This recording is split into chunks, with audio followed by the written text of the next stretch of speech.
Dentro de la gran variedad de compuestos heterocíclicos que se pueden encontrar en la literatura, son quizás los sistemas heterocíclicos aromáticos los que tienen más información, los que se han estudiado más a fondo, tanto los métodos para acceder a ellos, es decir, los métodos de síntesis, como las reacciones que se pueden llevar a cabo con esos sistemas. Así que a partir de ahora nos enfocaremos en los sistemas heterocíclicos aromáticos. Pero antes de entrar en detalle de cómo se sintetizan y qué reacciones podemos hacer, lo primero que vamos a ver es pues, por qué son aromáticos y cuáles son como los más conocidos. Entonces, iniciemos hablando de aromaticidad. Para esto, el ejemplo perfecto por naturaleza es el benceno. El benceno es un sistema aromático, lo sabemos, es el ejemplo clásico y aromático porque cumple con tres reglas. Cumple con la regla de Huckel, es decir, tiene un sistema de 4n más 2 electrones, en el caso del benceno son 6, es plano y está completamente conjugado. Esto le confiere una alta estabilidad. Recordemos que la aromaticidad se relaciona con estabilidad. Bien, si ahora pensamos en sistemas heterocíclicos aromáticos, probablemente el primero que se nos viene a la mente es la piridina, ya que es estructuralmente análoga al benceno, solo se ha reemplazado un carbono sp2 por un nitrógeno sp2. Entonces, este sistema, la piridina, en efecto, pues es un sistema heterocíclico aromático. Así como la piridina, sus homólogos dinitrogenados como la piridazina, la pirimidina y la piracina, pues también son aromáticas. Sin embargo, pues vamos a hablar solo de la piridina inicialmente. Esta es la estructura que muestra la disposición orbital del sistema de electrones de la piridina. Y aquí es importante notar que el par de electrones libre del nitrógeno está ubicado en un orbital perpendicular al sistema aromático. Esto le va a conferir propiedades muy interesantes que veremos más adelante. Muy bien, la piridina y sus homólogos diodinitrogenados no son los únicos sistemas aromáticos. De hecho, no solamente los ciclos de 6 son aromáticos, sino que si vemos la estructura del pirrol, del furano y del tiofeno, estos tres ciclos también son aromáticos. Pero aquí es complicado pensarlo tal vez inicialmente, porque si miramos, solo tenemos 4 electrones en el ciclo. Entonces, ¿por qué es aromático? Si vemos la estructura general, donde Y va a representar a los 3 heteroátomos, en efecto pues tenemos 4 orbitales con 4 electrones. Luego, inicialmente podríamos pensar que primero no cumple la regla de Huckel y segundo, pues no está conjugado, ya que aquí hay un punto como de quiebre, pero es porque no lo hemos visto completo. Falta poner los electrones libres de cada átomo. En este caso, el nitrógeno tiene 2, tanto el oxígeno como el azufre tiene 4 electrones en orbitales que no forman enlaces, es decir, que a esta estructura le hace falta un orbital. Este orbital ahora, que tiene 2 electrones, es el que explica la aromaticidad de esos tres sistemas, ya que ahora tenemos un sistema conjugado, que están todos en movimiento, y si contamos electrones, ahora a los 4 de los 2 dobles enlaces, le sumamos los 2 electrones que puede ceder el heteroátomo. Veamos las estructuras de resonancia. Para eso tomaré como ejemplo el pirrol. El pirrol en efecto es un sistema aromático que tiene 4 estructuras de resonancia además de esta. Una en la cual pues cede el par de electrones y ubica un anión en esta posición, el cual puede ubicar ahora el anión acá. De igual forma pues podemos seguir con el movimiento hasta tener todas las estructuras de resonancia posibles del pirrol. Aquí hay una parte importante de analizar, es que de estas 5 estructuras, no todas aportan de igual forma a la estructura aromática. Sin duda, la estructura más relevante es esta, donde el par de electrones está ubicado sobre el átomo más electronegativo. Sin embargo, de estas 4, hay 2 que aportan más que otras. ¿Cuáles son? Son estas 2. Estas 2 estructuras son más preponderantes que estas. ¿Por qué? ¿Qué es lo que le da mayor importancia? Si miramos en estas estructuras, las cargas positiva y negativa están más cerca, están solamente a un enlace de distancia. Esto le confiere más estabilidad a la estructura de resonancia. Y aquí es importante tener presente entonces que a pesar de que se pueden dibujar diferentes estructuras de resonancia, no todas tienen la misma validez o el mismo peso en la estructura global del sistema. Este es un ejemplo muy bueno, en el cual estas tienen más importancia que estas 2. Veamos ahora un detalle.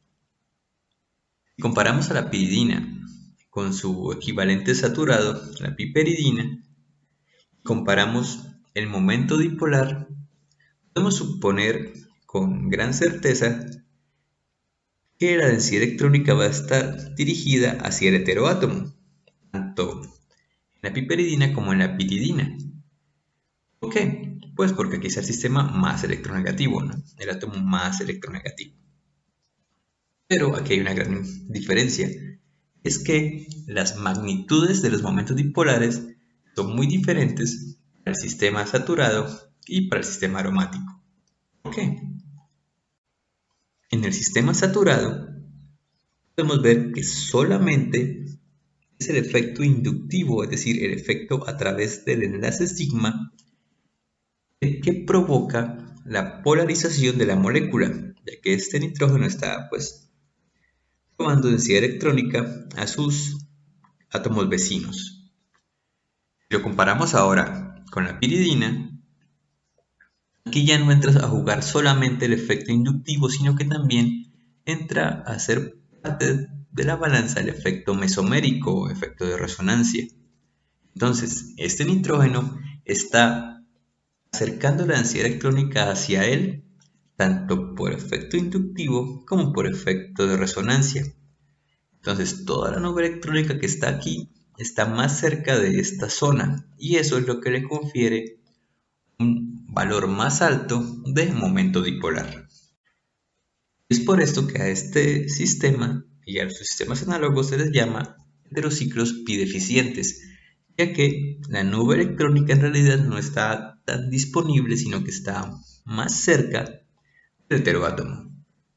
Ahora comparemos este caso con el caso del pirrol y su equivalente saturado, la pirrolidina.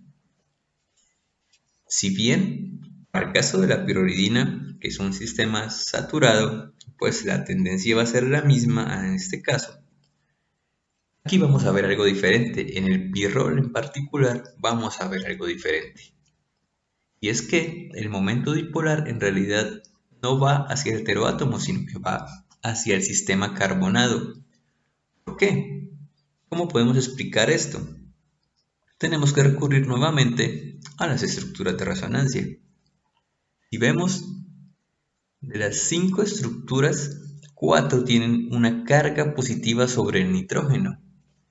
Entonces, si bien esta es la más preponderante, aquí hay otras que justifican o que explican esta tendencia. En realidad, el nitrógeno tiene déficit de electrones porque está cediendo su densidad electrónica en pro de la aromaticidad. Entonces, en realidad son los carbonos los que tienen una carga parcial negativa. Por eso tenemos una tendencia diferente en el sistema aromático y en el sistema saturado. Esto es muy importante tenerlo presente y es muy curioso que de estos tres ejemplos, el pirrol es el único que sufre ese fenómeno. Si comparamos ahora el furano con el tetrahidrofurano, el tiofeno con el tetrahidrotiofeno, vamos a ver que en todos el momento dipolar se mantiene hacia el heteroátomo. ¿Por qué? ¿Acaso no pasa esto? Pues sí, sigue pasando, pero ahora tenemos un oxígeno y un azufre que son más electronegativos, entonces a pesar de que sí ceden su par de electrones en pro de la aromaticidad, pues no lo hacen con tanta fuerza y hacen que esas estructuras de resonancia pierdan un poco de peso. Lo que sí se puede notar es una drástica disminución en el momento dipolar comparado con el equivalente saturado, ¿no? Por ejemplo, el tetrahidrofurano tiene un momento de 1.68, mientras que el furano tiene 0.71, es decir, que sí en efecto está cediendo algo en su densidad electrónica al sistema conjugado. Mismo caso para el tiofeno, en el cual la disminución es aún más drástica y de hecho este sistema es el que podríamos decir que es menos polar, ¿no? Entonces como que hay un poco más de homogeneidad en la distribución electrónica. Esto le confiere características más aromáticas que los otros heterociclos, pues de 5 átomos. Y hablando de las características aromáticas, vamos a ver otros detalles, ya que a pesar de que los sistemas son aromáticos, hay unos que son más aromáticos que otros. En primera instancia podemos decir que el tiofeno es el más aromático de todos, ya que es menos polar, ¿no? Hay una densidad más homogénea. Muy bien, del análisis de los momentos dipolares, podemos entonces ver que estos sistemas en realidad están recibiendo densidad electrónica por parte de los heteroátomos. A estos sistemas entonces les llamaremos heterociclos pi excedentes, ya que aquí hay mayor densidad electrónica de la que se esperaba. Pero bien, para complementar la idea de aromaticidad, hay que revisar otros parámetros, los cuales son la distancia de enlace y la energía empírica de resonancia.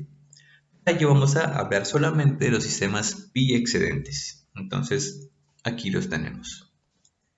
Debemos ver las diferentes distancias de enlace, tanto de los enlaces dobles como de los enlaces sencillos. Y tomando como punto de referencia un sistema aromático más adecuado. Entonces, empecemos por las distancias de enlace. Para los enlaces dobles, distancias son, si es carbono-carbono, 1.34, si es carbono-nitrógeno, 1.27 y así con los demás heteroátomos. Cuando es sencillo, pues los tenemos enlaces más largos, ¿no? 1.48 para el enlace carbono-carbono, 1.45, 1.36, 1.75. Vale la pena resaltar que los enlaces carbono-azufre son más largos porque el azufre es un átomo más grande. Y algo muy importante, la distancia de todos los enlaces carbono-carbono del benceno es de 1.39. ¿Por qué? Porque en realidad aquí no hay enlace doble y sencillo, sino que está cambiando constantemente y eso hace que todos los enlaces sean de la misma distancia. Si vemos, está como en el promedio entre el enlace doble y el enlace sencillo. Veamos ahora las distancias para los sistemas heterocíclicos. Empecemos por el pirrol. En este caso tenemos entre el carbono y el nitrógeno un enlace de 1.38 angstroms, que es definitivamente más corto que el enlace sencillo, pero más largo que el enlace doble. Para el enlace que se supone doble, carbono-carbono, es un poco más largo que el enlace carbono-carbono aislado se acerca un poco más al enlace del benceno, a la distancia de enlace del benceno. Y finalmente, el enlace sencillo, carbono-carbono, es mucho más corto, un poco más corto, que pues, un enlace sencillo aislado. El mismo ejemplo o el mismo caso se repite para el furano y para el tiofeno, con algunas pequeñas diferencias. Si vemos en el furano, principalmente, se conserva un poco más las distancias, ¿no? El enlace doble carbono-carbono es solo ligeramente más largo y está más lejos del enlace del benceno. Esta es otra prueba, o esta es una muestra de que si bien el furano tiene comportamiento aromático, es el sistema menos aromático de estos tres. Ahora muy bien, entre el tiofeno y el pirrol hay más aromaticidad. Pero es el tiofeno el que resulta ser más aromático en una segunda instancia. ¿En cuál? En la comparación de las energías empíricas de resonancia. Las energías empíricas de resonancia hacen referencia como a la estabilización adicional que la conjugación o la resonancia le da a los sistemas. Para el caso del benceno, para sus análogos heterocíclicos de 5 miembros, tenemos estos valores. Entonces, entre más alto o más cercano sea el valor al del benceno, más aromático se supone que va a ser. Si bien el benceno tiene una energía empírica de resonancia de 150 kJ por mol, es el tiofeno el que se acerca más con un valor de 122 y en efecto, como ya lo estábamos suponiendo, el furano es el menos aromático con un valor de 68. Por lo cual pues podemos concluir que es el tiofeno el heterociclo de 5 miembros más aromático de los tres. Pero veremos más adelante que en algunas reacciones el pirrol incluso muestra un comportamiento más aromático que el tiofeno.